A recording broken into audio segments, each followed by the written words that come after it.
जो हैं वो पीटीआई से तोड़े गए हैं और उन पर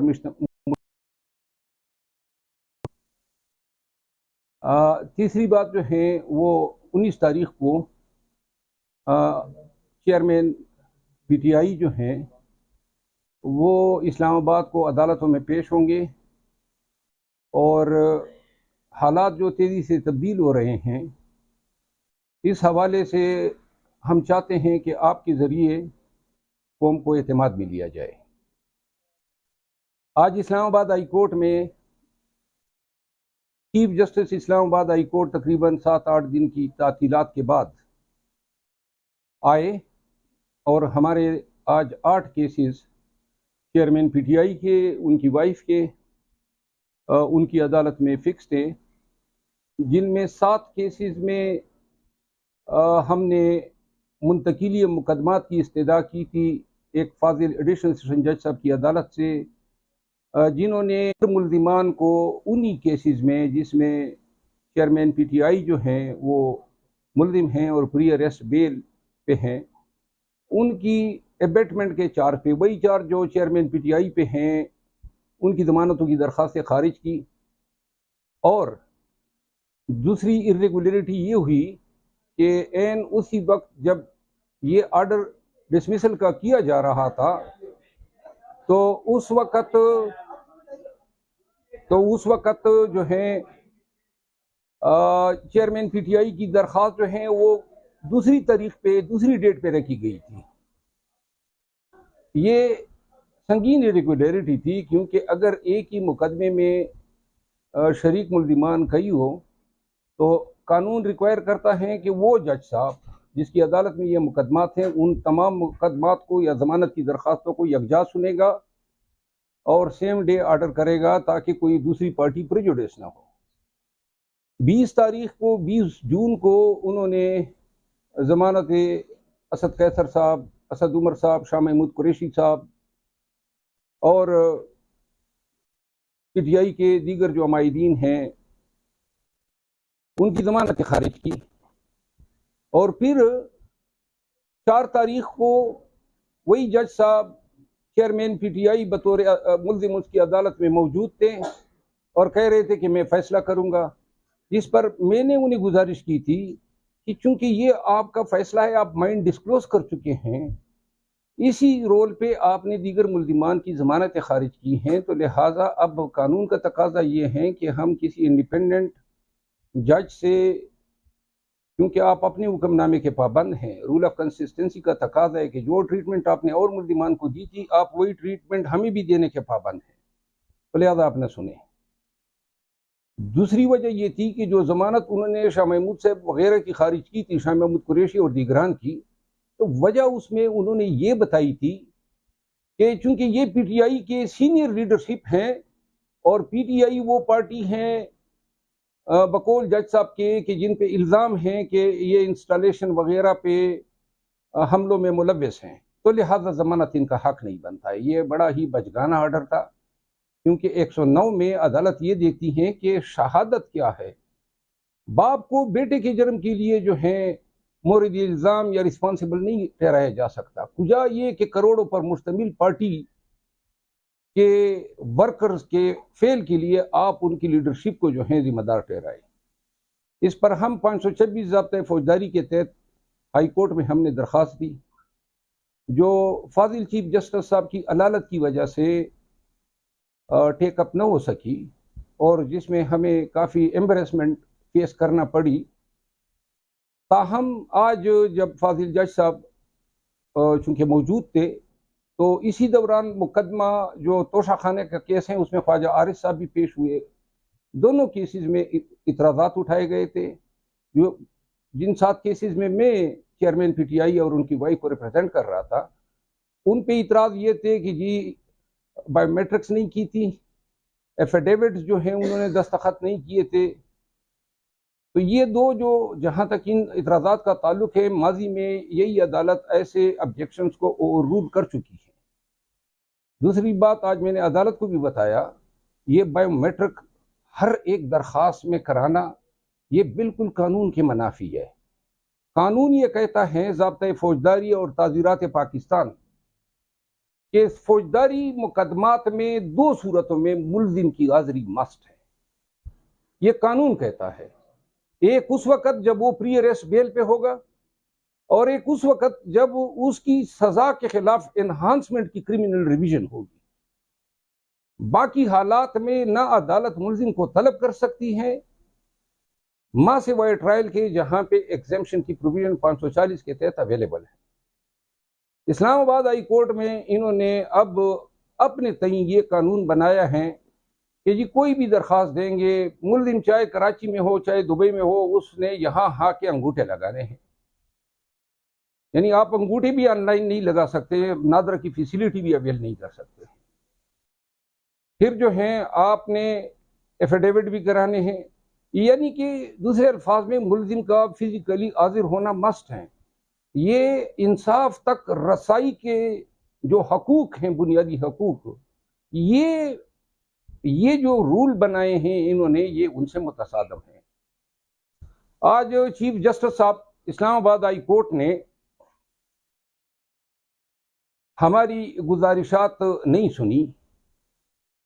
हम कहना चाहते थे कि आप हमें मेरिट पर भी सुन लें, लेकिन उन्होंने हमें मेरिट पे सुनने से इनकार किया और बज़ाहिर तमाम इतराज़ात को उन्होंने सस्टेन रखा। जिस चीज़ का हमें दुख है वो ये है कि 8 दिन तक तो हम इंतज़ार करते रहे, ना ये किसी के पास इख्तियार है इस्लामाबाद हाई कोर्ट में, न ये तफवीज़ किया है कि कोई दूसरा जज साहब ये मुकदमात सुनता। जब तक वो ना आता ये मुकदमात इंतज़ार करते। ये एक ज्यादती है, ना हमारे साथ नहीं बल्कि हर उस शख्स के साथ ज्यादती है जिसके मुकदमे में अर्जेंसी है और वो जज का इंतज़ार करे कि जज साहब आएंगे तो सुनेंगे, जबकि बकाया ड्यूटी जज साहिबान मौजूद है। लेकिन ये यहाँ पे कोई कानून नहीं है कि अगर चीफ साहब छुट्टी पर हैं या बीमार हो गए हैं तो फिर दूसरा कोई जज वो मुकदमे को उसी रोज़ मुकर्रर भी नहीं कर सकता है, और ना उन मुकदमात को जो अर्जेंट हैं और जो चीफ साहब की अदालत को तफवीज़ हुए हैं वो दूसरे जज साहब नहीं सुन सकता है। इन तमाम तकालीफ के बावजूद आज चीफ साहब ने जो है हमें इंसाफ नहीं दिया। मैं इस प्रेस कॉन्फ्रेंस के जरिए ये वाशगाफ अल्फाज में कहना चाहता हूँ कि पूरी कौम की नजरें हैं अदलिया पे। पहले से ही इस मुल्क में बर्पा फिस्ताइयत के हवाले से इसके किरदार पे काफी उंगलियां उठ चुकी हैं, और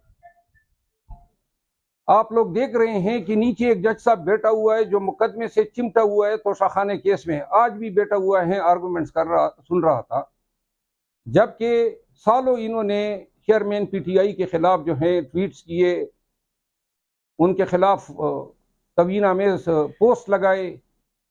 ये मिसकंडक्ट के जुमरे में आता है और चाहिए तो ये था कि कब की इस्लामाबाद हाई कोर्ट इस पे कार्रवाई कर चुकी होती, बजाय इसकी कि कोई कार्रवाई करती। हमें मजबूर किया जा रहा है कि हम उन्हीं के पास, क्योंकि हमारे पास दादरसी तो यही है कि अगर हम किसी जज के कंडक्ट से एग्रीव्ड है तो हाई कोर्ट चले जाएं। हाई कोर्ट हम गए हैं, सुनवाई नहीं हो रही है, केस ही फिक्स नहीं हो रहा था, जब फिक्स हो गया तो हमें इंसाफ नहीं मिला। Fazil chief justice Islamabad high court के हवाले से चेयरमैन पीटीआई ने अपने तहफ़्फ़ुज़ात का इज़हार पहले भी किया है। हम दस्तबस्ता अर्ज करते हैं chief justice Islamabad high court से कि खुदारा चेयरमैन पीटीआई को और पाकिस्तान तहरीक इंसाफ को दीवार के साथ न लगाएं। बेशक हमें रिलीफ न दें, लेकिन आप हमें सुने तो जरूर। हमें इस बुनियादी हक से महरूम न कीजिएगा कि हमारे मुकदमात जो हैं वो एक इम्पार्शल अदालत सुनेगी।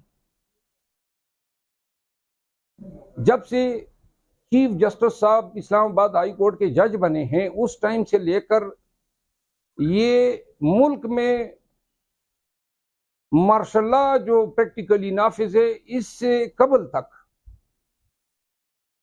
चीफ जस्टिस साहब जो हैं वो अमूमी तौर पे बार को या हमें कोई ऐसी शिकायत नहीं रही थी, लेकिन जब चेयरमैन पीटीआई की अगवाई हयात हाई कोर्ट से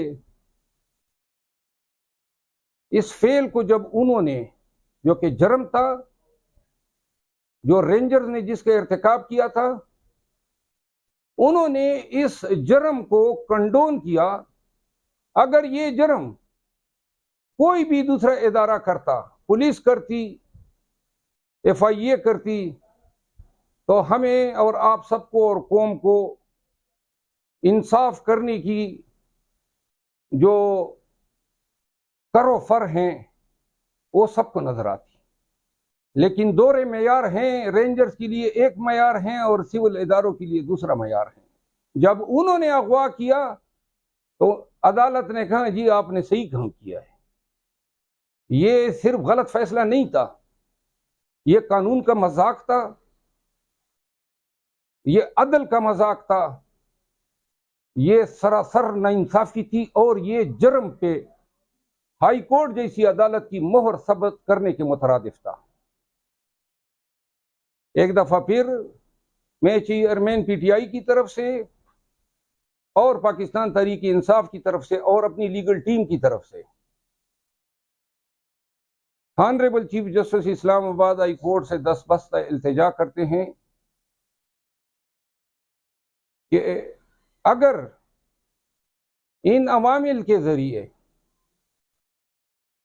और ऐसे इकदाम के जरिए चेयरमैन पीटीआई की जिंदगी को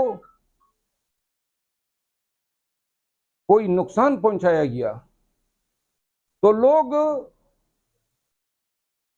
उन इदारों को भूल जाएंगे जो हमारे पीछे पड़े हुए हैं, लेकिन लोगों के शकूक या लोगों के गुस्से का जो इजहार होगा वो अदलिया पे होगा। लिहाजा यहां तक हाई कोर्ट के हवाले से कहना था। एक दफा फिर मैं गुजारिश करूंगा चीफ जस्टिस साहब से कि हमें इंसाफ दें। हम आपको इस्लामाबाद की हद तक इंसाफ का निगाहबान समझते हैं। हमें ज़रूरत है, हम जुल्म के शिकार हैं, हम जबर के शिकार हैं, ये सारे जाबिर जालिम इकट्ठे हुए हैं। अल्लाह ताला ने, आईन ने और कानून ने ये इख्तियार हाई कोर्ट इस्लामाबाद को दिया है कि मजलूम की मदद करें।